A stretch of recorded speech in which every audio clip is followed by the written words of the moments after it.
At 0956 hours, a Ukrainian MiG-29 carved upward through 1,000 feet, nose pointed toward Ork, the sky opening like a cold blue corridor ahead of him. His mission was simple on paper: destroy a Russian ammunition depot choking the front line with firepower. For 12 uninterrupted minutes, the flight felt almost ordinary. Smooth climb, clean readings, a steady hum beneath the seat. But as he focused on the ascent, an S-350 Vityaz battery near Miltopo quietly swung its radar toward him, acquiring a firing solution at 120 kilometers. He didn't feel it, didn't sense it, not until the tone hit his headset. A single, unbroken warning. Cold, flat, merciless, the kind of sound that makes a pilot's stomach drop before the mind has time to form panic. The missile was already in the air, 180 kilometers of explosive urgency, leaping free of the launch rail and blasting past Mach 2 in the first second. At that range, he had maybe 80 seconds to live, 90 if fortune intervened. He snapped the stick hard right, muscles tightening as the MiG banked sharply. Immediately, he began dispensing chaff, rolling into a perfect 90-degree angle relative to the radar beam. Pilots called it notching, flying sideways to confuse Doppler radars into losing track. For 8 stretched thin seconds, he held that perpendicular heading while packets of aluminum strips burst behind him, drifting outward like silver snow. Each tiny fragment reflected radar energy like a mirror shard, turning a single jet into a cloud of fake echoes. The Vityaz fire control algorithm struggled. Fighter, terrain, ghost images. Everything looked identical at that angle. What had been a firm track faltered to intermittent blinks before vanishing completely. The 9M83M long-range interceptor, suddenly starved of mid-course updates, switched to a predictive mode and streaked toward the last known intercept point. But the pilot was no longer there. He was diving for the deck, compressing altitude like a shield between him and the sky. As the missile entered terminal phase, its seeker went active, hunting for a target only 2 kilometers away. But the air ahead held nothing but tumbling chaff drifting like metallic leaves. The proximity fuse triggered prematurely. A white-hot bloom of shrapnel tore through empty space. The maneuver worked for one reason. The S-350's Doppler radar relied on measuring frequency shifts, closing speed, opening speed, movement. When an aircraft flew sideways across the beam, its relative velocity flattened.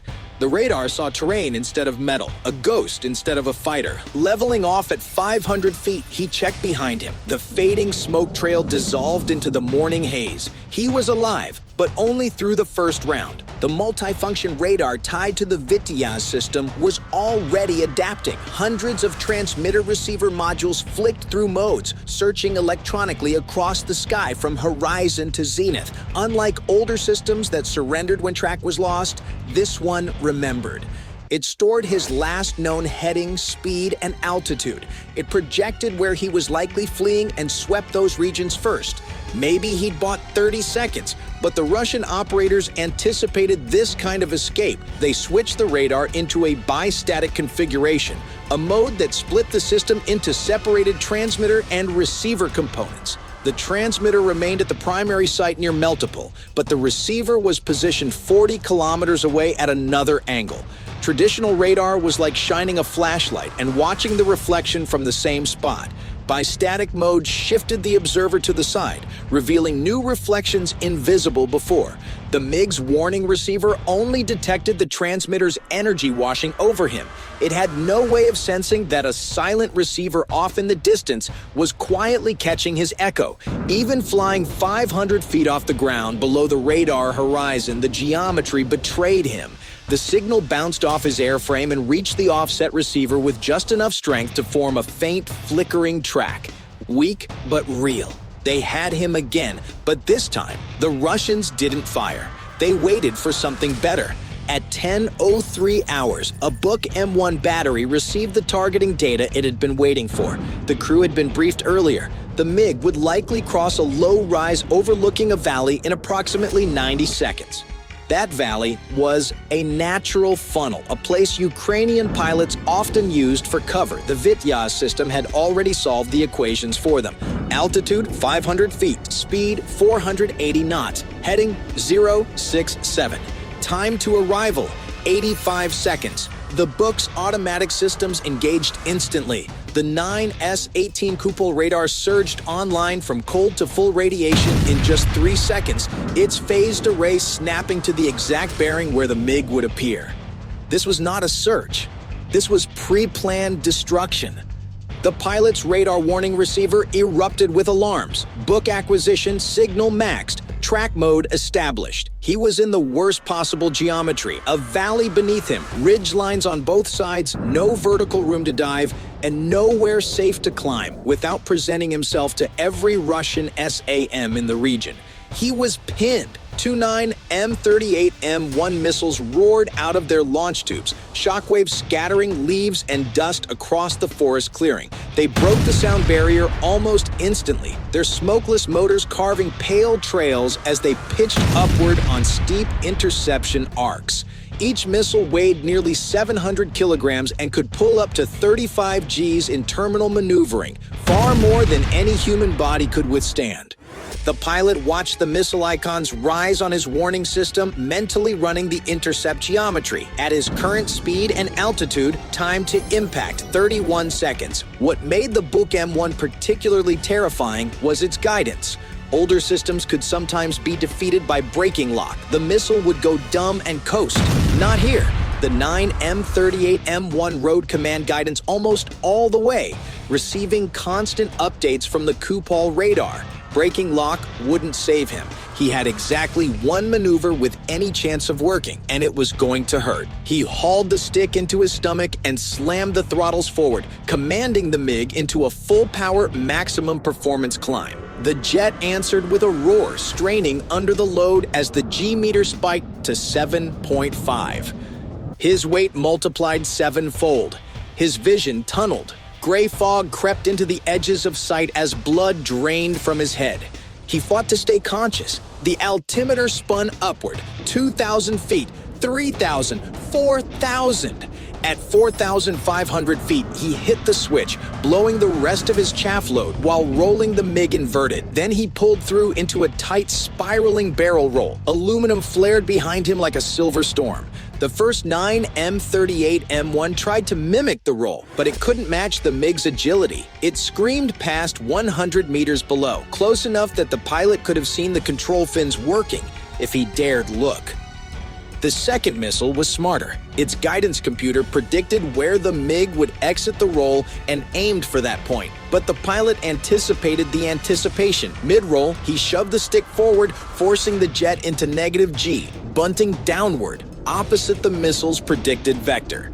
The 9M38M1 attempted to correct. Too late. It overshot by nearly 200 meters, its proximity fuse detonating harmlessly behind him. He'd survived the second round, but the price was steep. The max afterburner climb had burned 300 kilograms of fuel in 40 seconds. His airspeed bled to 180 knots, barely above stall, with JDAM ERs still attached. And the Buk crew wasn't finished. Behind him, the 9T229 transport loader rolled into position, crane already swinging a fresh missile into place. Reload drills were muscle memory.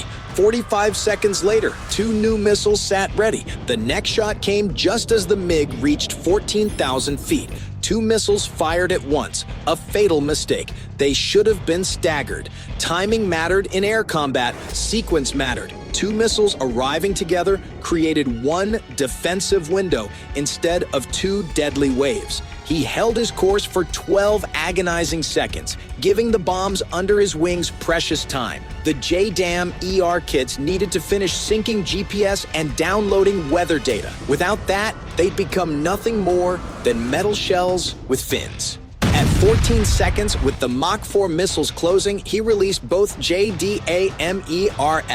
The separation was clean. Their narrow wings snapped outward, and he immediately rolled inverted again, pulling down into a punishing dive. 7 Gs crushed him. The incoming missiles tried to follow, but they were victims of their own speed. A Mach 4 interceptor needed 2 kilometers to reverse course. The MiG could do it in 200 meters. The hypersonic killers flew through empty space, their fuses firing on nothing.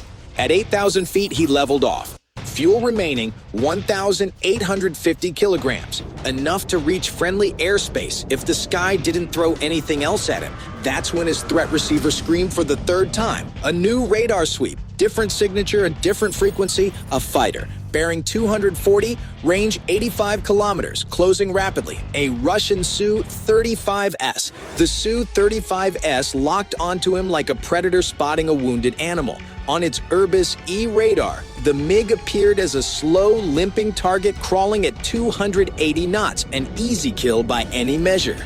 The Russian pilot shoved his throttles forward and the twin AL-41 engines responded with a violent surge as the fighter accelerated past 500 knots. At that closure rate, he would be in firing range in minutes. The Ukrainian pilot had cheated death twice already, once from the Vityaz, twice from the book, but those victories had drained him. His speed was low, his altitude limited, fuel bleeding away with every second. The MiG-29, despite its iconic combat legacy, was now a bruised, battered airframe being hunted by a fourth-generation super-maneuverable interceptor built for battles exactly like this. At 60 kilometers, the Su-35 achieved a firm lock and selected an R-37M, a monster of a missile designed to kill AWACS tankers and fighters alike at extreme ranges. From the Ukrainian cockpit, a new warning tone erupted, sharp, urgent, predatory. The R-37M launch came at 55 kilometers. The missile dropped from the pylon, its booster igniting in a blinding flare as it lunged forward. The weapon accelerated past Mach 5, its long-range seeker scanning while receiving mid-course guidance. Time to impact, 47 seconds. The Ukrainian waited and waited and waited. Instinct screamed to move early, to flinch, to survive. But moving too soon would give the R-37M time to correct and reacquire. Timing was everything, and at the last survivable heartbeat, he pulled the MiG's nose up 30 degrees, 40 degrees, 50 degrees, 60 degrees, airspeed draining like water from a cracked canteen. The jet shuddered near stall. At 70 degrees nose up, barely hanging on to 180 knots, he stomped full rudder. The MiG snapped sideways, nose drifting past vertical while the fuselage clawed upward. For a moment, one impossible physics-defying heartbeat, the aircraft hung motionless in the air. The R-37M's logic broke. It wasn't designed to hit a target with zero closure rate. Its algorithms tried to compute intercept angles, failed, tried again, failed again. By the time it defaulted to a simple straight-line pursuit of the last known position, the MiG had already fallen out of that slice of airspace. The R-37M blasted overhead and detonated uselessly, shredding nothing but sky.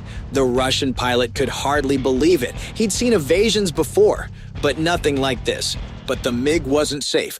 The aircraft tumbled, bleeding energy, until the pilot recovered control at 5,000 feet. He pushed toward the deck again, flying low, masking against terrain. Above him, the Su-35 pilot adapted. If long-range shots wouldn't work, he'd kill up close. He climbed to 20,000 feet, rolled inverted, and looked down at the struggling MiG below. From this perch, he owned every option. The Ukrainian had none. No altitude, no speed, no energy. He was a wounded animal fleeing across open ground. The Russians selected an R-74M2, a deadly short-range infrared missile with no radar emissions, silent, passive, no warning tone. The Su-35 began its dive, gravity pulling him past 600 knots. In the MiG's mirrors, the Russian fighter grew larger with each passing second.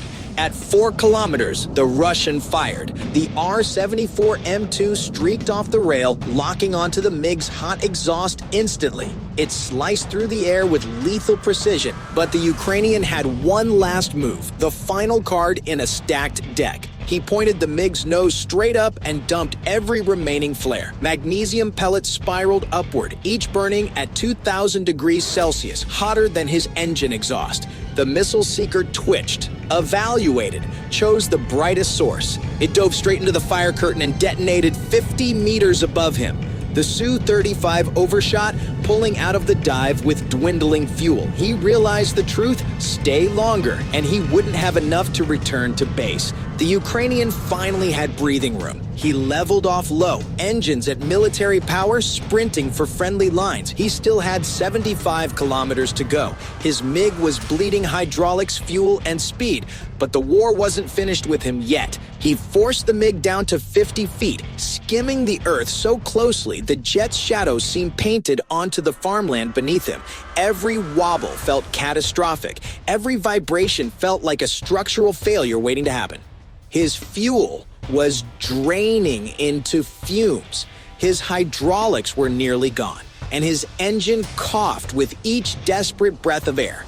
But he kept going. Stopping wasn't an option. Slowing wasn't an option. Surviving was the only option. Then, war found him again. As he crossed a patch of farmland, the engine sputtered on the last thin thread of fuel. At that exact moment, the tree line ahead erupted with orange tracers. A blistering storm of fire rose toward him. A ZSU-234 Shilka, 4 23mm cannons, radar-guided, spewing 850 rounds per minute each, a 2-second kill zone. He didn't think. Thinking took too long. He rolled inverted and yanked the stick, blasting through upside down at -G. Tracers hissed past the canopy so closely, the shockwaves cracked like tearing fabric above his head. The air lit with deadly orange streaks. The Shilka gunner panicked at the inverted silhouette, jerking the turret downward, trying to drag the fire stream into the MiG. But the radar lost its mind, confused by the inverted profile, by the altitude, by the ground-bouncing reflections back at it. The system bounced between Earth and aircraft, unable to lock either one. He wasn't untouched. 3 23mm rounds punched through the vertical stabilizer. 2 more tore into the right wing. Hydraulic fluid atomized into mist. Warning lights exploded across the cockpit. Hydraulic pressure falling. Control authority bleeding out. System reversion manual only. The stick felt like it was bolted to concrete, but the jet still flew. Barely. Behind him, the Shilka crew broadcast his last known heading to every Russian asset in the region. They were certain something else, anything else, would finish the kill. He scanned the instruments through the flickering warning lights. Fuel, 90 kilograms. Distance to friendly lines, 35 kilometers. Engine temperature, deep into the red. Oil pressure dropping with every second. Maybe, just maybe, he could make it, but only if he got 30 more seconds of life. 30 seconds. Far behind him, the JDAMERS he had released earlier were reaching their targets, and they were about to rewrite the battlefield. The first bomb descended over the Russian battalion command post, a building shielded by GPS jamming and electronic warfare systems. But the bomb didn't care. It coasted on inertial navigation, following the waypoints it was fed before launch.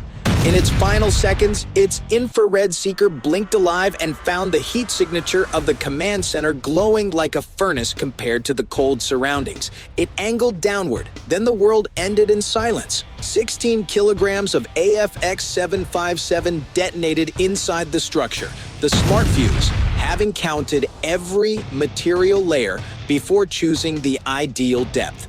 The blast erased everything in 0.003 seconds. Maps burned into nothing.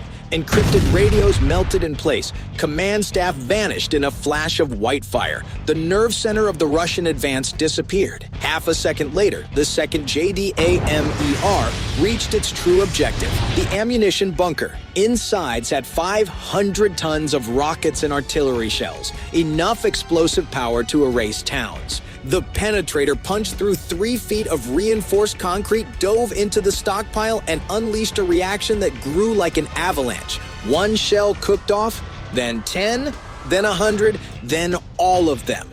The bunker turned into a man-made volcano. The reinforced concrete roof held for a fraction of a second, then disintegrated upward, launching fire, steel, and debris into the sky. A shockwave rolled across the valley and slammed into the wounded MiG still limping through the air. The airframe shuddered under the distant thunder. For the first time in this mission, the pilot allowed himself a breath, but only one.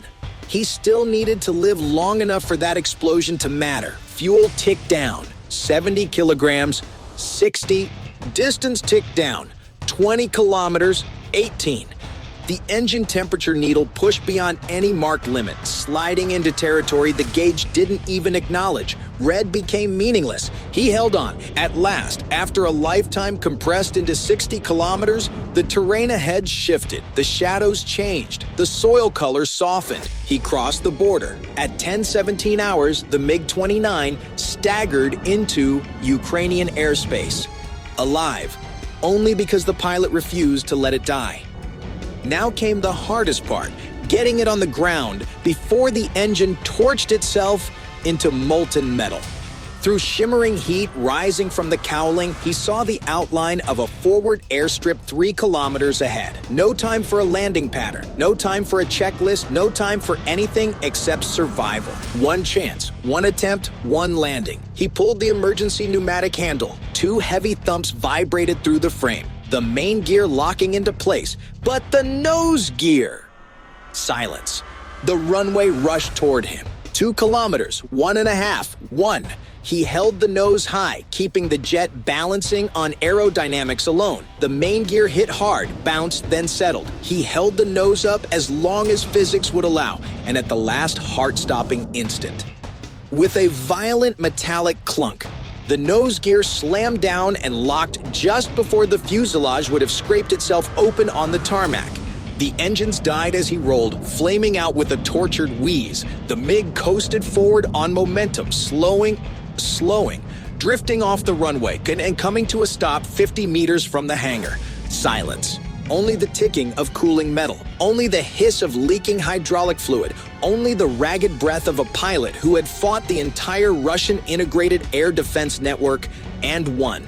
He sat back in the cockpit, and he had left Ukraine with nothing. He returned with everything: a destroyed command post, a detonated ammunition bunker, a crippled MiG that still carried him home, and a story no enemy would ever forget.